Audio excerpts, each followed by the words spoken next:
সব সময় আল্লাহর কাছে এই দোয়াটা যেন আমরা করি, আল্লাহ কিয়ামতের দিন তুমি আমার হিসাব নিও না, আল্লাহ তুমি আমার বিচার বসিও না, আল্লাহ তুমি দয়া করে আমারে মাফ করে দিও।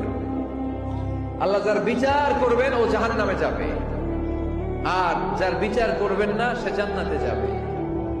আল্লাহ যদি বিচার করে আর পাই টু পাই হিসাব নেয়, নামাজ পড়লি না কেন, রোজা রাখলি না কেন, মিথ্যা বললি কেন, খাদ্যে ভেজাল দিলি কেন, মাছে ফরমালিন দিলি কেন, যৌতুক খাইলি কেন, ঘুষ খাইলি কেন, উল্টাপাল্টা করলি কেন, জিনা করলি কেন, একটার পর একটা প্রশ্ন বানে যদি সেই ভয়ঙ্কর দিনে আল্লাহ আমাদেরকে জর্জরিত করে, আমাদের কোন উত্তর আছে? সেদিন আমাদের বাঁচার কোন উপায় আছে? তাই আমরা সবাই আল্লাহর কাছে দোয়া করবো, আল্লাহ কোনো বিচার টিচার মানি না, কোনো বিচার করতে পারবো না, দয়া করবা। কথা কয় না?